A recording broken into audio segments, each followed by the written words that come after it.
a school in IAEPT in 1969-70.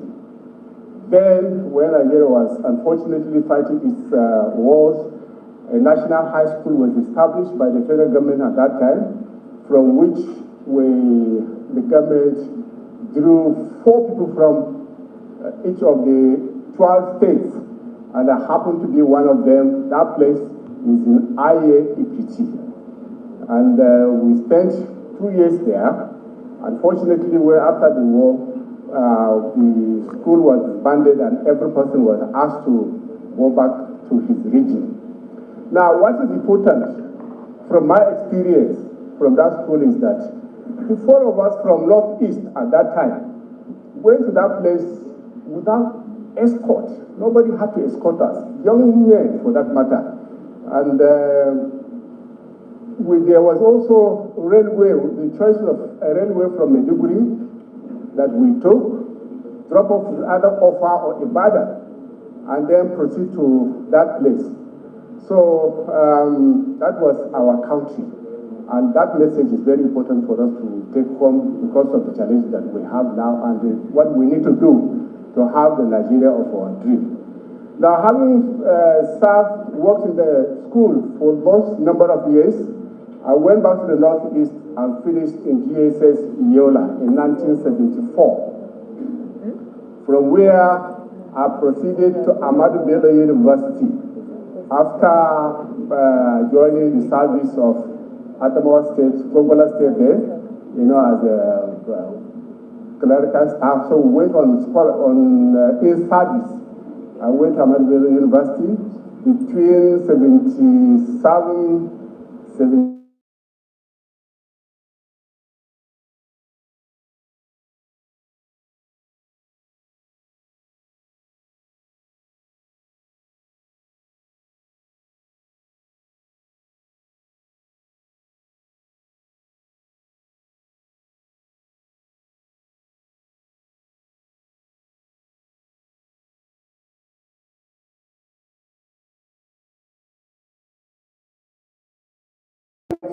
some level of staffing for the university, which we obliged. So I left my service from Gongola State and then joined University of Maiduguri as a lecturer in 1985 after I served my NYSC in old my service 1983 to 1984 with a gentleman called Barrister Erebu and Weather Road. That was also one of my best moments in life because I had excellent relationships in that place. I had the opportunity to go to practically every port in the eastern region at that time and even part of South because he was quite an elderly lawyer, so he concentrated in Owerri while I served all the other courts, cases in the other courts in the rest of the East.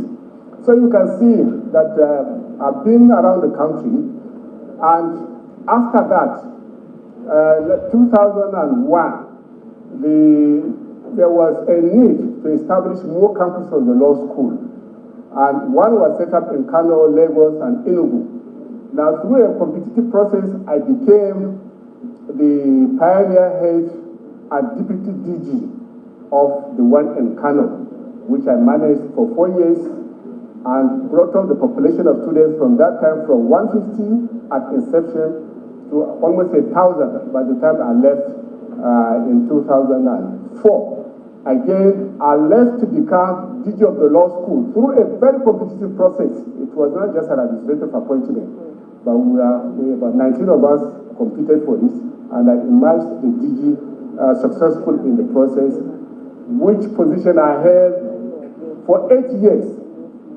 Now, when I came in 2005, we laid on ground close to 10,000 students who had problems with admission to Nigerian law school. It was called a backlog crisis at that time. And so we worked out a formula, cleared that number in 3 years, and then restored the law school to its basic job of admitting regular students from the universities. And we also, to ensure that that problem doesn't recur, I got the approval of the federal government to establish 2 more campuses of the law school. One I took to Bayelsa, one I took to Northeast, and there was a reason for the distribution. Other zones had campuses, except South, South, and Northeast. So I persuaded the government that for fairness and equity, one should be taken to the South, South, and one to the Northeast, and that was what happened. And then the third thing, major thing which I did in the law school when I was at DG was, I made the way the students, trainees were handled. We thought it was not in line with the law that set up the institution, because it's supposed to provide practical training for lawyers, you know, in ethics and the daily practices of the legal profession. So we thought the law school was training students the way universities were training LLB students. So a program that was run for 40 years, we jettisoned it, brought in a reform, and then brought in that ensured a practical training for lawyers in Nigeria until date. This is the program that is being run. Now, after I retired in 2013 from the law school, I went to contest. I joined the APC and contested for the governorship of the state in 2015. Unfortunately, I didn't emerge as the candidate of the party. Now, from there, the owner of Base University invited me for the second time, you know, to come and help out with his university, which offer I accepted, and a few months after I became the Vice Chancellor of the university. And while I was doing the job of the VC, I continued with my job in the political terrain. So I was appointed as a member representing the Northeast to the National Caretaker Committee, Extraordinary Committee of the party in 2020. And while there, I served to a large extent as the legal advisor, and also in the process had the opportunity to chair the Constitution review of the party, which for some time we were told there were a lot of efforts to review the Constitution, but it didn't work. So we were able to accomplish that task. Then thirdly, while there, we were also involved in a lot of troubleshooting. Working with Ken Inamani, we were almost a 2-man squad together with one of our distinguished senators was also with us. And so that's how I was very, very active at the National Caretaker Committee. And during those tumultuous periods, the advice we offered helped to stabilize the party. You remember the JGD case in the Supreme Court. That the advice we offered, I had the opportunity even to address the 22 governors of the APC at that time when to provide some legal guidance on the matter. Unfortunately, that guidance was accepted, and that was what contributed to settling the issue, and the party moved on from there. So, distinguished ladies and gentlemen, my last job, as I said, is Vice Chancellor of Base University. Those who know that university will understand that it's one of the leading institutions now. So with these brief remarks, it's my honor and pleasure once more to be invited and considered by this distinguished body for this position. You have with me somebody who is involved in solving problems, a bundle of experience in administration, in law, in a lot of things. So I'm really delighted that we are joining we may be subject to the confirmation, if confirmed, that we will be joining the President of the Federal Republic of Nigeria to achieve the agenda of this government.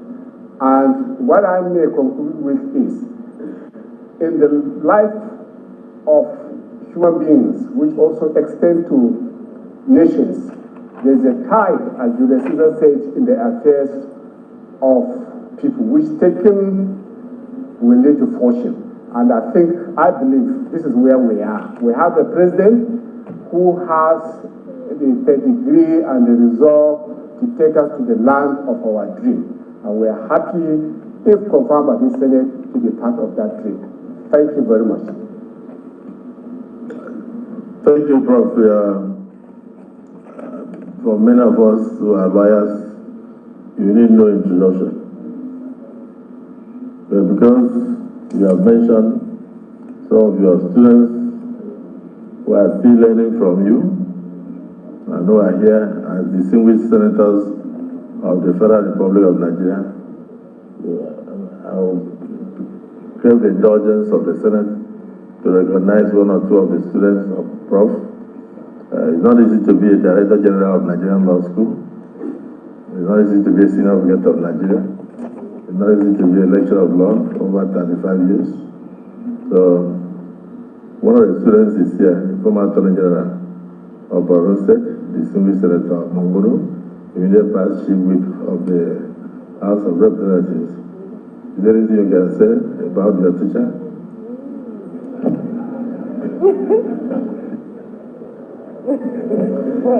Distinguished Senate President, distinguished senators, my name is MONETIZED Mongono. I represent Borno North Senatorial District. As his resume is res ipsa loquitur, it speaks for itself. As his resume clearly depicts, this is a man that has destroyed the political, the academic, the legal, and the educational landscape of this country like a colossus. And he's going to bring his experience to bear on the renewed hope agenda government of President Bola Ahmed Tinubu to bring good governance and deliver dividends of democracy to the doorsteps of the people. Distinguished Senate President, as rightly alluded to him, I am one of his mentees. He has taught me law of evidence at 300 level in the University of Maiduguri. And I know, as rightly acknowledged by him, he is proud to have seen one of his students today, not only as a senator of the Federal Republic of Nigeria, but also as a former Attorney General of a state. Mr. Senate President, as rightly also alluded by you, I would still like to learn more from him. If not, I will not ask him any question. But because as a teacher, whenever I see him, I have that thirst to quench my thirst for learning. So I will ask him maybe one question, that he would broaden our horizon, so that he will broaden our horizon on the question that I'm going to ask. Sir, my question is, the Office of the Attorney General and Minister of Justice, or Attorney General and Commissioner of Justice, as the case may be, is a very sensitive office and sometimes even performs a quasi-judicial function in the discharge of that office, especially when it comes to the issue of entering nolle prosecute. There are apologists and school of thought that the Office of the Attorney General and Minister of Justice should be separated from the Attorney General and Minister of Justice should be separated in order to insulate that office from the vagaries and vicissitudes of political influence. So my question is, ceteris paribus, I learned that word from you. Ceteris paribus, if you are confirmed and eventually you are a member of the Federal Executive Council, either as Attorney General or in whatever capacity or ministry that you find yourself, what is your opinion on this issue of separating the office of the Attorney General and the Minister of Justice, as the case may be? Thank you. And I have also sponsored a bill to that effect in the House, but that bill did not see the light of the day. And I'm still very passionate about it because I have occupied that office. I know the sensitivity of that office. Thank you.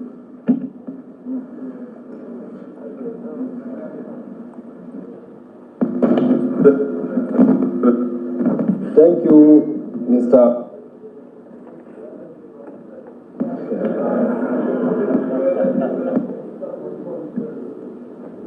Very distinguished Senator Kaka, one-time Attorney General also of and here you have your teacher, your prof, your Director General of Nigerian Law School, and he taught you well. We can all attest in this Senate that you are a very well-behaved student. So you have anything to say to your prof? Mr. President, sitting as chair, my name is Kakashew Lawan. I represent the good and resilient people of Borno Central Senatorial District. I am from Borno State, northeastern Nigeria. The nominee standing before you, Professor Tahir Mamman, was my teacher, head of department, Dean Faculty of Law, and Dean Student Affairs, while I was a student in the University of Maiduguri. In part 2, he taught me constitutional law, and in part 3, administrative law. I am very happy to inform these Harvard chambers that I was a student union leader in the University of Maiduguri when he was the Dean of Student Affairs. Not trouble, but doing Aluta. Comrade Oshomole is also my mentor then, when he was a labor leader. Mr. President, Professor Tahir Mamman is one of the best brains the University of Maiduguri had, and then the Nigerian Law School. As a lecturer in part 2, he fraternized with students in the classroom freely. You ask him questions, he will answer, and then he will practically expose you to what the Constitution is and how it operates. The modus operandi of the powers of executive, legislature, and the judiciary is actually at our fingertips in part 2. Mr. President, in part 3, male students of the University of Maiduguri are not entitled to accommodation. But when he became the Dean of Student Affairs, he maneuvered his ways to ensure that all male students of part 3 in the University of Maiduguri were accommodated in the hostel. Not only that, he also gave us free hand as student unionists to operate in the University of Maiduguri. Mr. President, that notwithstanding, we graduated from the University of Maiduguri while he left us halfway to the Nigerian Law School. At the Nigerian Law School, just like he rightly posited, he was the Deputy Director General Pioneer DG in Kano campus. He was later elevated to the prestigious rank of the Director General of the Nigerian Law School, where my very good friend and neighbor, distinguished Senator Weboy, was also his student at the law school. So we are not only two, but he has another stand up for recognition. Thank you, Mr. President. Mr. President, sir, apart from this, when I became Attorney General of Borno State, I had the rare privilege of becoming a member of the Body of Benchers and then a member of the Council of Legal Education, even though it was for a very short period of time at the law school and then the Body of Benchers. I learned a lot from the nominee before us. while I associate myself with the contribution of my learned senior, distinguished Senator Mohammed Monguno, I want to congratulate the nominee, and also in the spirit of teacher-lecturer relationship, I want to urge my colleagues to see reason. This is a best brain. He can work in any ministry you give him. He has 2-1 in those days at the law school and both at the university. I urge my colleagues to kindly confirm his nomination. Thank you, Mr. President. I so submit. Thank you, sir. We are not doing confirmation today. We are only doing screening. But you know, for somebody whose resume is already well known to all Nigerians, in fact, thousands of lawyers across Nigeria. He has been a lecturer in the university, he has been a dean of faculty of law, he has been a deputy director general of law school, he has been a director general of law school worldwide, and in charge of almost all, in fact, all the campuses of law school in Nigeria. And he has also served even our party in various capacities, professor of no mean repute. So I know that some of the people raising their hand must have also been the students. So let me hear from the distinguished Senator Neda. Were you also one of them?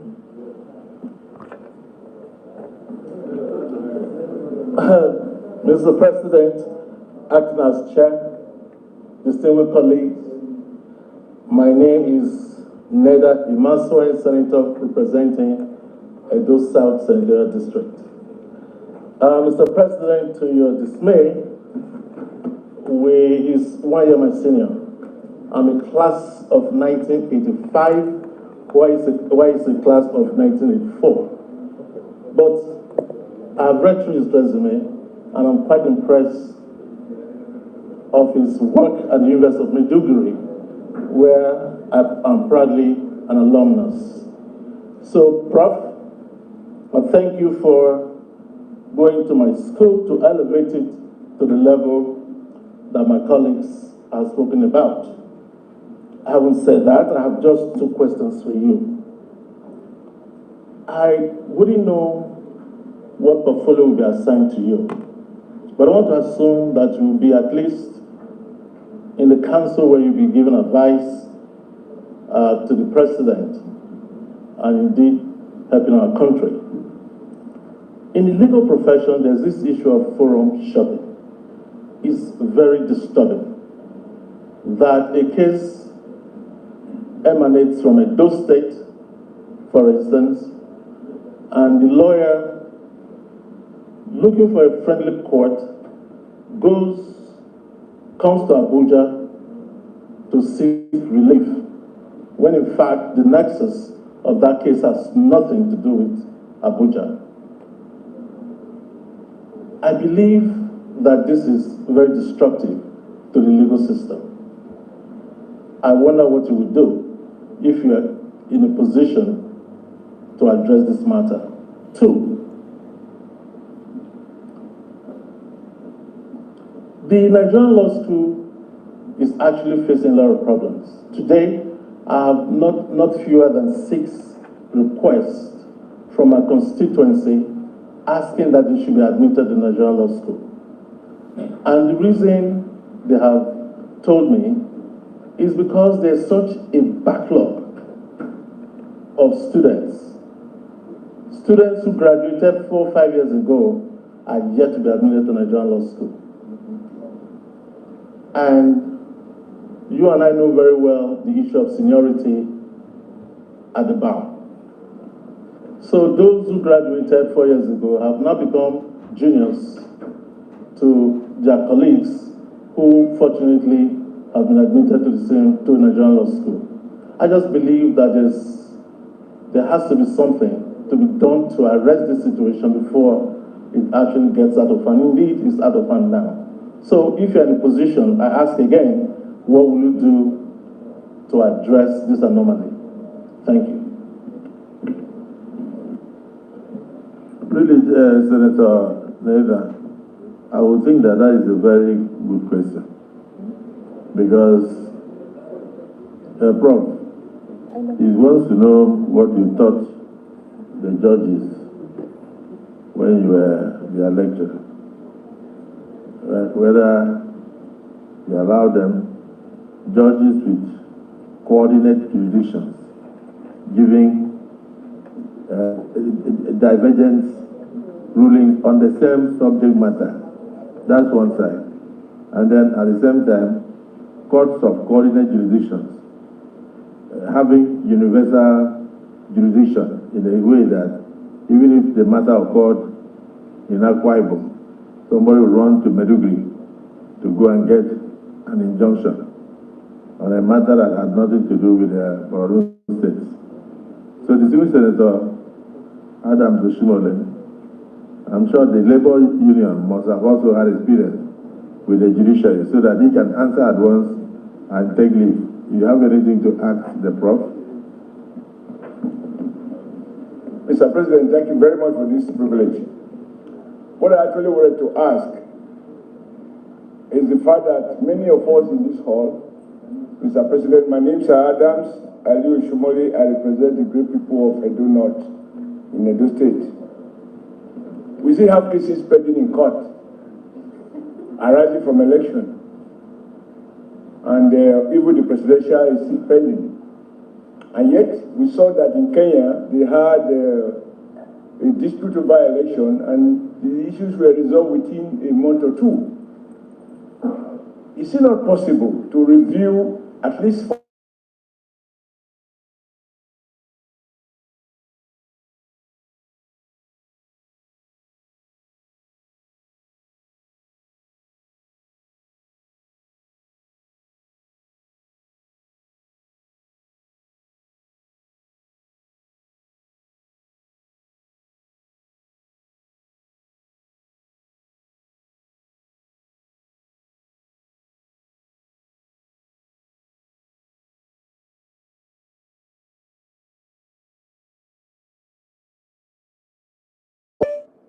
and this 160 days that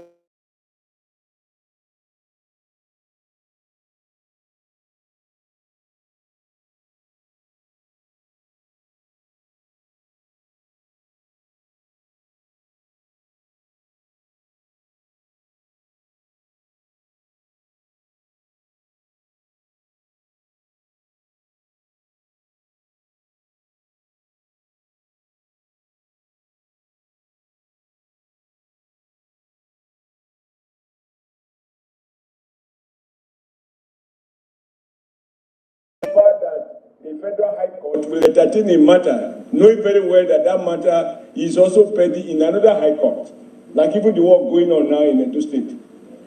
Without it, I'm not going to mention the specifics, so it's just sub judice. Thank you, Mr. President. The Civil Senator, sir. Mr. President, sitting as chair, distinguished colleague, I was just being reminded here that I'm not a lawyer, and therefore, why was I raising my hand? Let me say very clearly that I may not be a lawyer, but I'm called from the cradle of the legal profession in Nigeria. I'm from Abeokuta, Ogun Central, the home of Adetokunbo Ademola, the first indigenous Supreme Court justice, and the home of Bola Ajibola.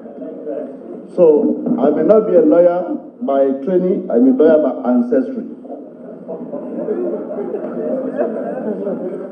Prof, you come highly recommended by your resume, and I was going through one of the papers you presented. Mama, the unethical conduct at the bar. I want to extrapolate this into the bench as well. My question is this: a number of people have this impression that not only do you need to know the law, you must also know your way to get justice in Nigeria. As someone with this very rich legal background, what will you do to ensure that not only is justice done, but it's also seen to have been done by the populace? The second question is also the role of technology in reforms. sometimes I wonder, why is it that it's difficult to deploy case management system in such a manner that even the case is filed in Edo and somebody is going to file similar case in Maiduguri, there's a repository that is online that the judge in Maiduguri could say, this is forum shopping. What will you be doing to apply technology to reform the judicial process in such a manner that justice is not as expensive as it is? And I'm sure a number of our colleagues who are at the tribunal will know how expensive it is to prosecute particularly political cases in Nigeria. So, Prof, those are the two questions. As I said, I'm not a lawyer, but I come from a town of lawyers. Distinguished Senator Sadiq Omar.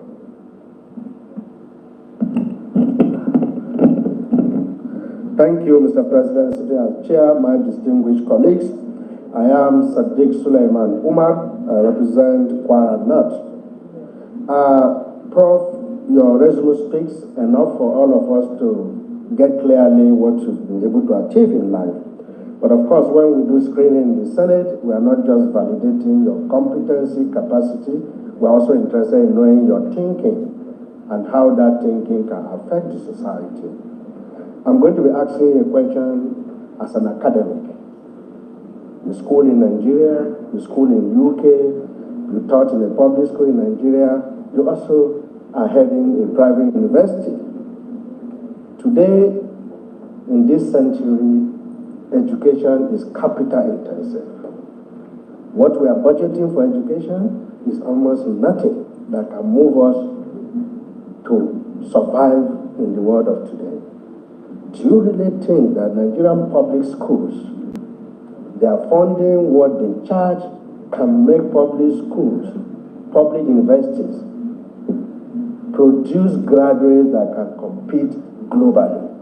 If you think what they are paying and the resources available is not going to meet that, how do you think Nigerian public universities can have enough funding for them to be competitive globally? Prof, you just take maybe 2 more questions and then you now answer, so you can take leave of the Senate.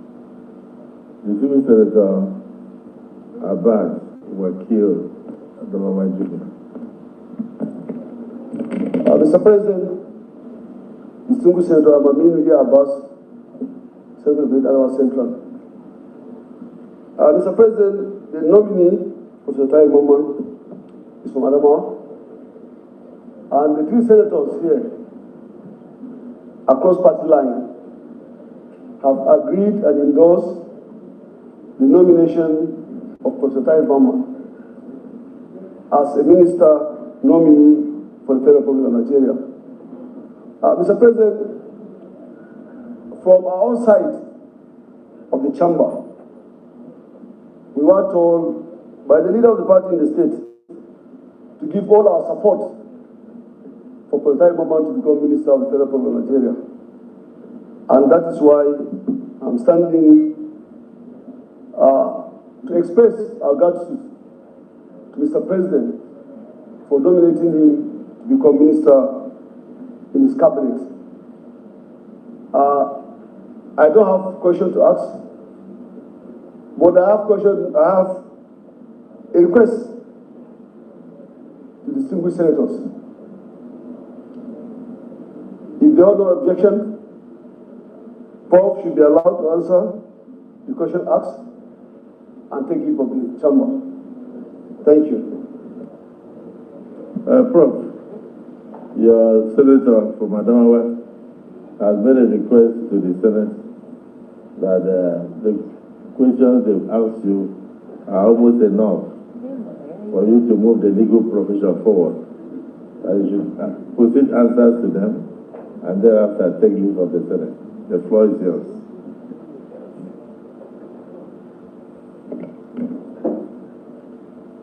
Well, I will answer the questions in the order they were asked. starting with Senator Mongolo. There have been a lot of discussions on the desirability or not of separating Attorney General and Minister of Justice. My own answer to that is that the office of the Attorney General is largely a knowledge work. Unlike other ministries where you can separate the mandates of departments, it's very difficult when it comes to the Ministry of Justice. So where the start of the Attorney General start and end, compared to that of the Minister of Justice. Now, within our climate, I've always said a large portion of our problem is actually human. It's not about the law or even the Constitution itself. It's a lot of it is human. Once we agree to do the right thing, you'll see that whoever is occupying that office will answer to the ethics of the profession, which requires him to be professional, detached, and autonomous in the exercise of his work. So, for me, the better position will still be to retain the offices in unity rather than in separation. That will be much neater and ensure that you get an appropriate Attorney General who will be accountable to the various other organizations of government like the National Assembly, both the benches and all that. They work together. So that synergy and interface and accountability and oversight is already there. So that has always been my position. If we can minimize the influence of personal issues, human factors, that office will work better when it is combined. Then secondly, the second question is from Senator Nade, distinguished Senator Nade, about forum shopping, which His Excellency, the President, added courts of coordinated jurisdiction. Again, the Constitution and jurisdiction of the Federal High Court in particular, allows for that kind of flexibility. But by and large, what we are seeing is an abuse by litigants who believe they can go to another jurisdiction and get judgment away from where actually everything happened, where they're supposed to file their cases. And the lawyers who practice legal practitioners are supposed to sign a document, stating whether they have filed that case in another court, at inception. So that's also another check. And together with the agency which is responsible for discipline of lawyers, when petitions are made to the agency where such happens, and it is very clear that it's been an abuse, the agency can come into it. But by and large, it is always an attempt by people to circumvent the process of justice. And one solution has been suggested here, which I agree with entirely, that is the use of technology. Because if our courts, are well synergized in terms of the technology, then it should be possible for them to detect multiple filing of cases across jurisdictions. And I believe whoever becomes the Attorney General will work with the judiciary to ensure that our courts are well positioned in terms of technology. Quite a number of them are doing it already, but somehow they are doing it in isolation. So what is needed is a national platform through which some of these things can happen. Federal High Court, Court of Appeal, only the Supreme Court is free from that problem because it's only one. So that's my response on that. And then the The question from distinguished Oshomole in terms of duration of cases and the resolution of cases where not only according to him, you have to know the law, but you also have to know the process. Yes, this parliament has been very active in terms of being able to work on the Electoral Act, provide for that, and also the Constitution. These are all possible because there's really no reason why our cases should last this long. So it is quite possible. So it depends. Once the new Attorney General comes on board, these are matters which can also be addressed together with the rest of other organs. Thank you, Your Excellency.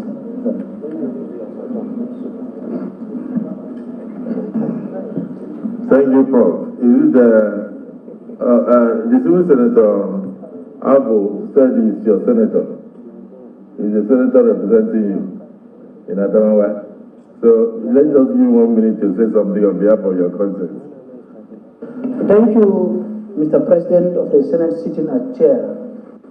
I appreciate the privilege. I want to thank my colleagues for the honorable way they treated this distinguished nominee who is also my constituent. My colleagues from Adamawa, I want to thank you for going around your colleagues also to lobby so that your colleagues will agree with you. That is the politics of the chamber. Mr. President, sitting as chair, 2 Corinthians 13 verse 1 says, in the mouth of 2 or 3 witnesses shall every word be established. Everyone that speaks here today speak on the kind of person that he is. It is not actually about living, but living so that when you are no longer here tomorrow, good things should be said about you. I feel so proud that every speaker testifies of his goodness. Thank you so much, Mr. President. We can now respectively again ask that you take a bow and go. Thank you, sir. Out of the mouth of 2 or 3 witnesses. 2 Corinthians chapter 13 verses 1. Out of the mouth of 2 to 3 witnesses shall every word be established. That means what people say about you, it is important because they bear witness to you and act. That's the word of God. Thank you, sir.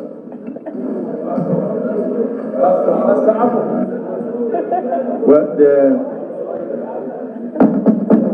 if I knew that it would be out of the mouth of 2 or 3, but over 9 people spoke. So that's the word is more than established. Prof, thank you so much and congratulations on your nomination. You can now take leave of the Senate of the Federal Republic of Nigeria.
Distinguished colleagues, we have before us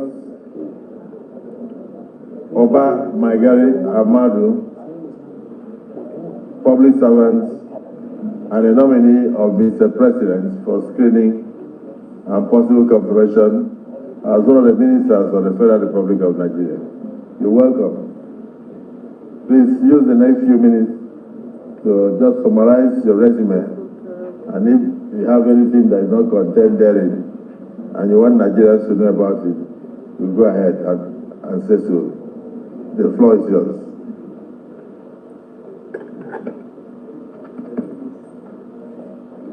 Your Excellency, the President of the Senate, distinguished Senator Godswill Akpabio, Your Excellency, the Deputy President of the Senate, distinguished Senator Barau Jibril, Your Excellencies, the leadership of the Senate,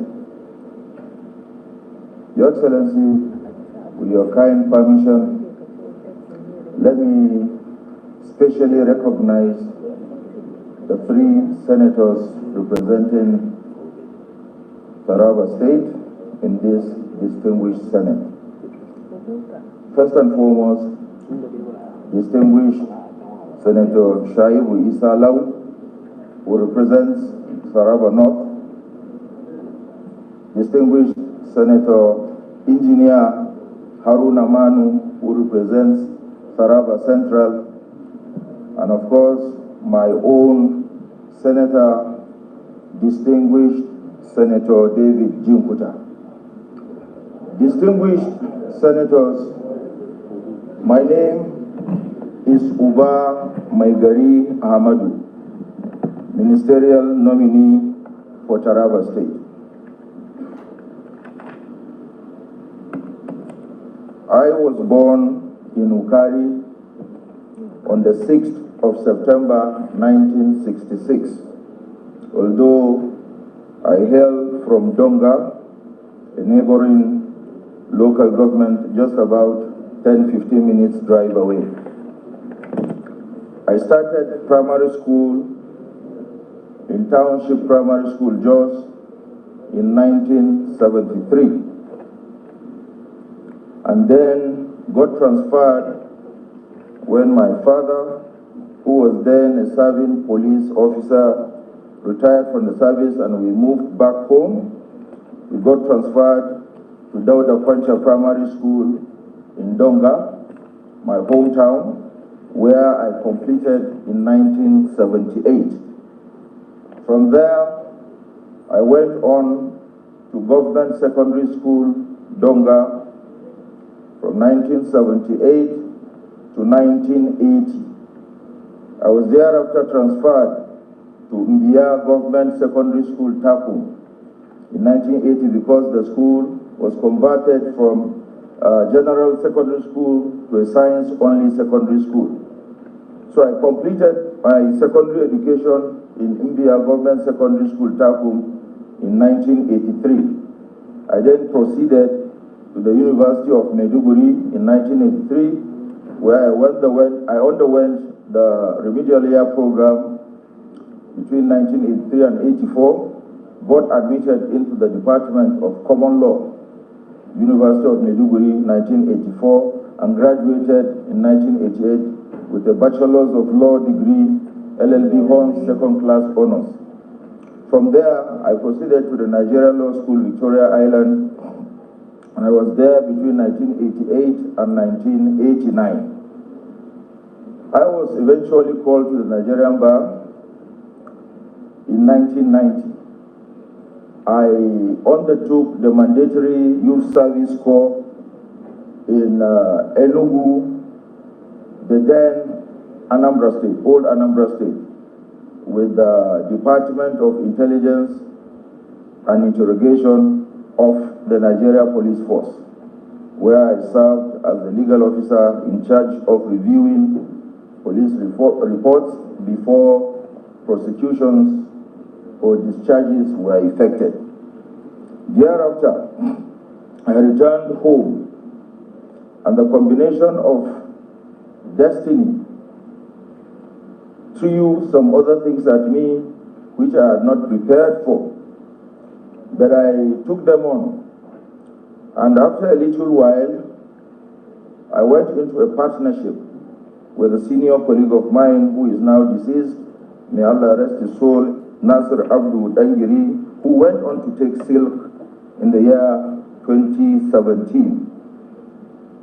It was for a very short while because of the circumstances I wouldn't want to bore this distinguished Senate with. I had to engage in some other businesses that were thrown at me that necessitated my getting involved into civil engineering, construction, and hospitality businesses, which I all took together. After a little while, I decided on my own to contest elections. I tried first with the local government election and I lost in my local government. I wanted to be chairman. I tried and lost. A little while after, in the year 2002, the then governor, His Excellency Governor Joe Nyame, appointed me as the Pioneer Commissioner for Local Government and Chieftaincy Affairs for Taraba State. I served also for a short while, and luck smiled on me. The then Deputy Governor decided to contest for senatorial elections and moved on to the Senate. So it necessitated that a replacement be found. I was lucky. I was seconded to run on the ticket. We eventually ran and won election, and I was sworn in as the Deputy Governor of Taraba State in 2003. I served between 2003 and 2004. I tried to come to the Senate in 2007, contested on the platform of the ACN and lost again. But I've been involved in politics actively back in Taraba State and nationally too. So I would say that I've been holding one political office or the other for the past 21 years, Your Excellency. In between, I served as a federal board member for the Federal Roads Maintenance Agency, FEMA, between 2012 and 2015. Afterwards, I championed a group of APC members in Taraba State, named Taraba Integrity Group. Between 2017, it was a pressure group within the party. Between 2017 and 2018, we repositioned the party in our state towards the 2019 elections. In a short while, in summary, Your Excellency, distinguished senators, I am basically a lawyer who has transited between law, business, and politics. I want to use this opportunity, Your Excellency, distinguished senators, to thank His Excellency Asiwaju Bola Ahmed Tinubu for giving me this wonderful opportunity to contribute to nation building, partake in renewing Nigeria's hope, and make my mark in taking Nigeria from its present position to where it should properly be. And I want to pray that I find favor with this distinguished Senate, that should I be lucky to be confirmed as the President's nominee, I will do my best in whatever capacity I find myself, because this is a call for nation building, to nation building, not for anything else. And where I come from, it is a very, very big opportunity, especially if you come from the backwaters of Taraba that we have been neglected for a very, very long while. We need opportunities like this to prove to Nigerians that we actually have people with capacity that can contribute positively to nation building.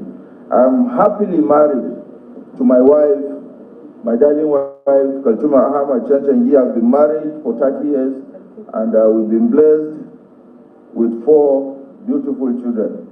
Your Excellency, distinguished senators, I want to stop at that. Thank you for this wonderful opportunity.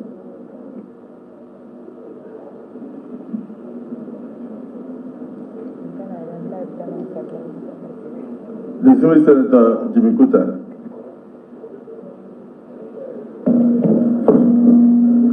Thank you, Mr. President, sitting as the chairman of the Committee of the Whole. Distinguished colleagues, my name is David S.U. Jimkuta, representing Taraba South, headquarters of Karafa Kingdom. Mr. President, let me use this opportunity to once again congratulate the nominee, His Excellency Barrister Megari, whom is a proud son of the Karafa Kingdom. And thank also Mr. President for nominating one of our best. Mr. President, distinguished colleagues, there's an adage that said what affects the eyes, affects the nose. I want to beg my distinguished colleague, having gone through his resume, he has served in various capacities, he can perform, he's competent. We, the Karafa people, we are champion. I want to beg distinguished colleague to extend the gesture given to ex-governors to be extended to my nominee and to take a leave of the Senate. Thank you very much.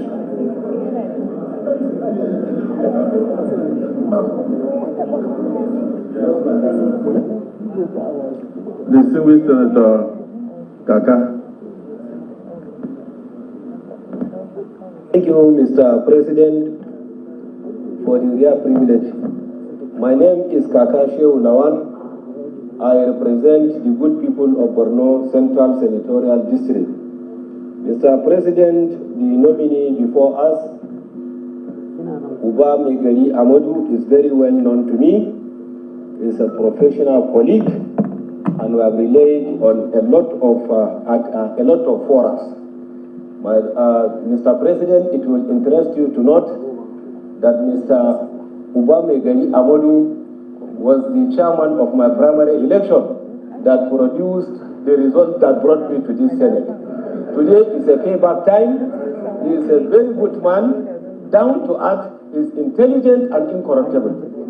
I associate myself with my distinguished colleague, Senator Jimmy Kuta, and I urge my colleagues to allow the nominee take the lead of the Senate. Thank you. I so submit. Distinguished Senator Kaka, I'm very happy that you are changing, at least the perception of politicians in the country is changing very rapidly. Did you say incorruptible? Very good. That is how all politicians are now in Nigeria. So, yes, let me recall the former Deputy Governor of Taraba State, and my brother, distinguished Senator Manu Haruna, to say a word.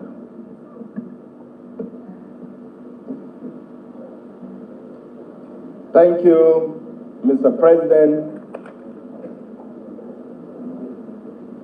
My name is Senator Haruna Manu, and I represent Taraba Central. Mr. President, what I want to add is all the 3 senators from Taraba State, distinguished Senator Shaibu Isa Lau, my humble self, and Senator Jim Kuta were in support of the nominee. And let me add this, Mr. President, were it for politics, I wouldn't be standing here to be supporting the nominee. But Mr. President, you told us from day one, once we're in this distinguished chamber, we we set politics aside. I'm of PDP, but today I'm speaking as Taraba. And I want to tell this distinguished Senate that our leader in the state too, who is our governor, His Excellency Colonel Abu Kepas, has urged us equally to support the nominee, Mr. President. And let me add this, from what he has said, from his resume, this is somebody that has experience, that cuts across both in the public sector and in the private sector. He has experience being a grassroots politician, having started from the local government level to being a commissioner, a deputy governor, and of course, before then, his private law practice. I'm sure, Mr. President, the nominee, if confirmed by this distinguished Senate, he will give meaningful contribution to the administration of His Excellency Bola Ahmad Tinubu. And I have no doubt, based on his previous record, wherever he found himself, he has performed incredibly well, Mr. President. This is the nominee we have. I want to once again urge the Senate, just as requested by Senator Jim Kuta, the nominee should equally be given that privilege which was given to the past governors. With your kind permission, Mr. President, let him take the leave of the Senate. Thank you, Mr. President. I so submit.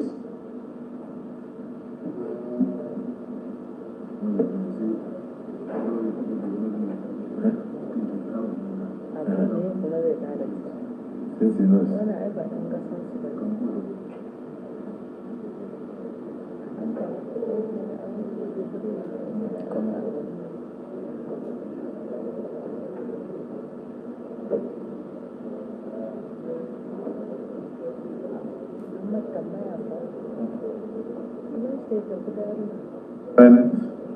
Situation in the country and insecurity and other vices plaguing the country today. We are joining the Federal Executive Council with a lot of vigor to bring about renewed hope for Nigerians. Is there any particular innovation that you think, if confirmed by this Senate, you bring to bear that will make a difference in turning the things around for the better? Thank you, Mr. President. One critical area I am very interested in is in the youth population. We have a virile youth population that, in my opinion, is largely underutilized. We have a youth battalion that is highly skilled in modern ways of doing business, and we have so many low-hanging fruits that people normally don't cast their minds to.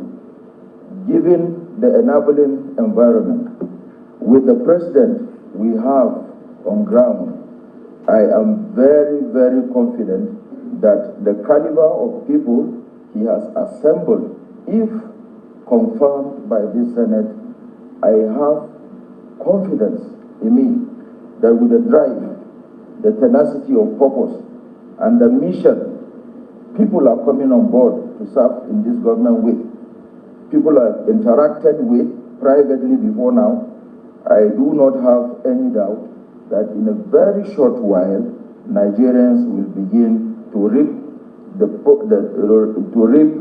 profit of voting in Asiwaju Bola Ahmed Tinubu and the government of APC into place, Mr. President. Distinguished colleagues, you have a nominee that is supported across party lines, even from his state. You have the APC, the PDP, the Labour Party supporting this nominee. He has vast experiences. He has held offices in the last 21 years in very high positions and is very determined to bring the wealth of experience to bear in contributing his quota to the Bola Ahmed Tinubu administration to turn Nigerians around, thereby renewing the hope of the less privileged and the citizenry. We want to thank you for your patience, because the Senate, even on our own, we are not supposed to sit even on Saturday or even yesterday. We are supposed to be on legislative holiday, but we decided to sacrifice this time for the entire nation, because we would like the government to kickstart on a full-blown affair. So thank you for coming and answering questions. You will hear from us very soon. Thank you.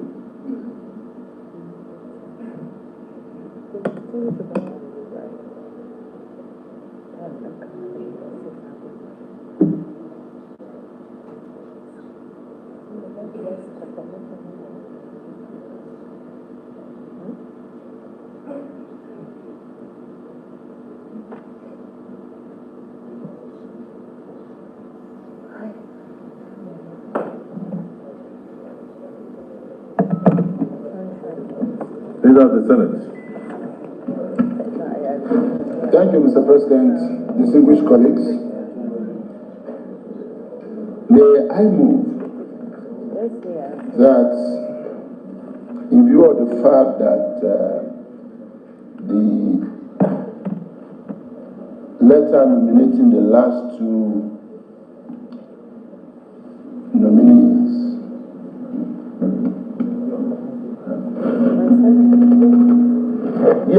Yes, the letter came late, and they are in the process of completing their. We have the documentation that are coming in, but the security report we're also waiting. May I move that we step down their own confirmation hearing till Monday, which is the next legislative day. I so move to begin with. Minority Leader. Mr. President of the Senate, distinguished colleagues, I write to second the motion ably moved by the Leader of the Senate that the screen of other nominee is stepped down to the next legislative day. I so second.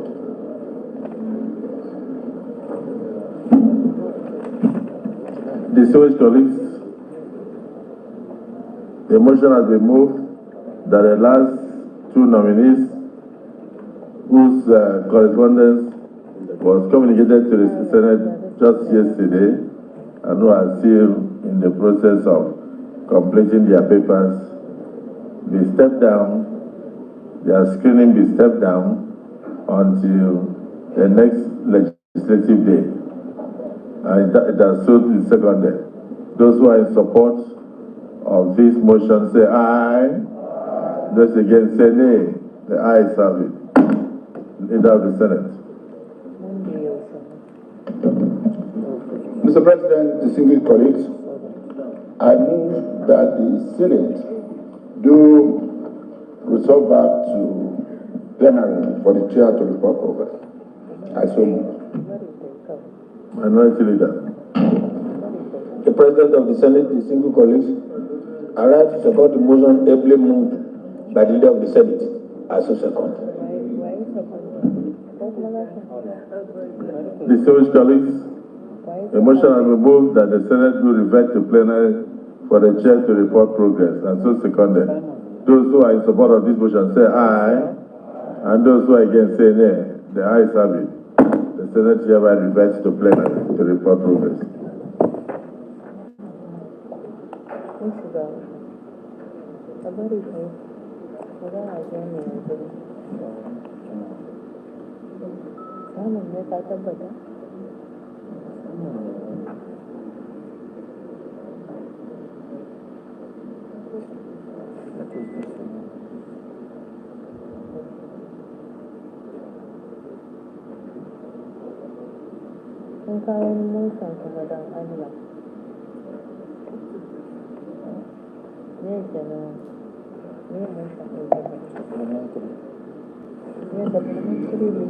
Distinguished colleagues, the Senate in the Committee of the Whole resume consideration of the request of Mr. President, Commander-in-Chief, for the confirmation of nominees for appointments as ministers of the government of the Federation of Nigeria. The following nominees answered questions today from distinguished senators on a number of topical issues. Lola Adejon from Lagos, Bosun Tijani from Ogun State, Dr. Isiaq Salako from Ogun State, Professor Tahir Maman from Adamawa, Oba Maigari Amadu from Taraba. The Senate also stepped down two other nominees to enable them complete their papers, and they will be taken on the next legislative date. And thereafter, the Senate deferred approvals and confirmations to another legislative date. Is this a true reflection of what transpired in the Committee of the Whole?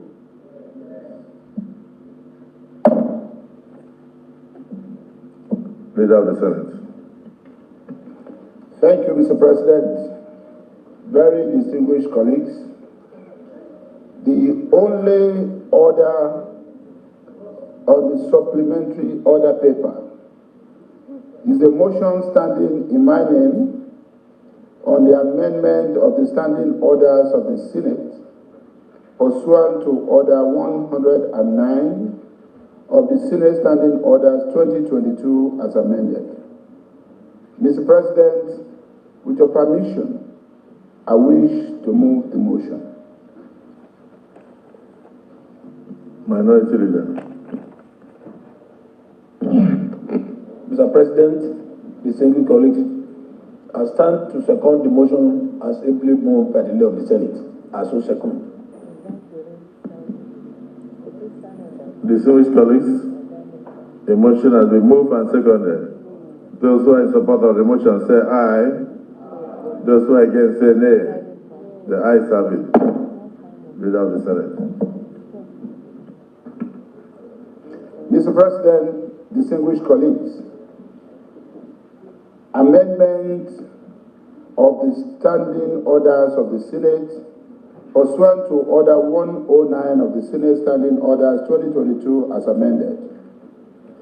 The Senate notes that the Senate Standing Orders were last amended in 2022 to accommodate issues that will make such orders dynamic to facilitate effective legislative process.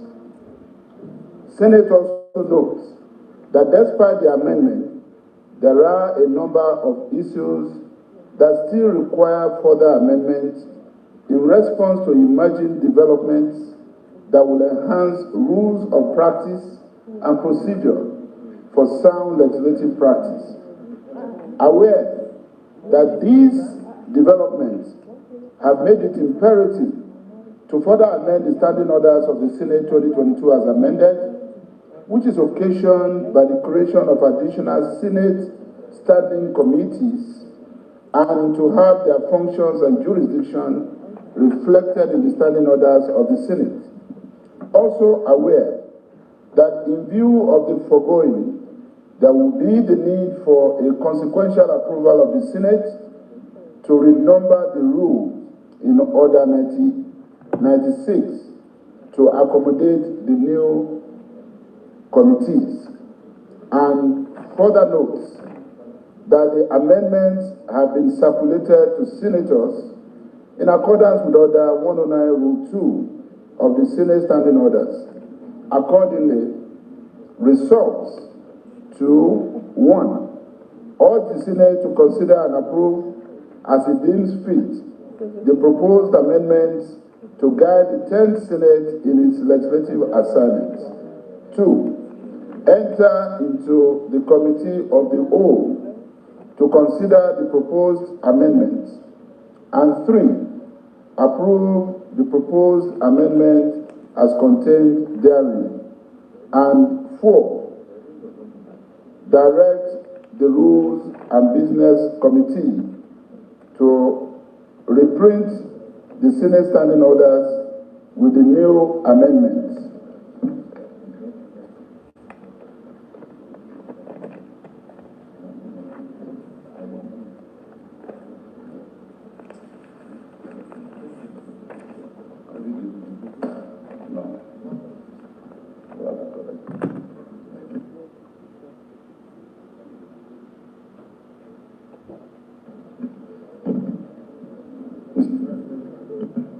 Mr. President, I so move. Yes, Minority Leader. The President of the Senate, distinguished colleagues, I stand to support the motion ably moved by the Senate Leader. I so second. Distinguished colleagues, the two-legged motion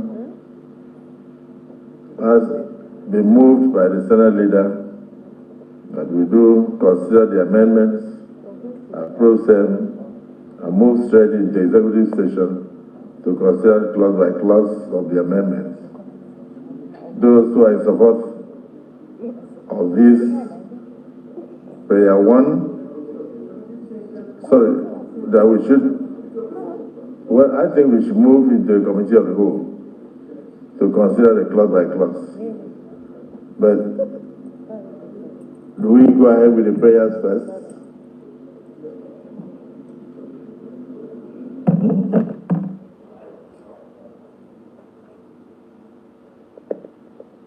The Senate Leader, reframe your question or your motion.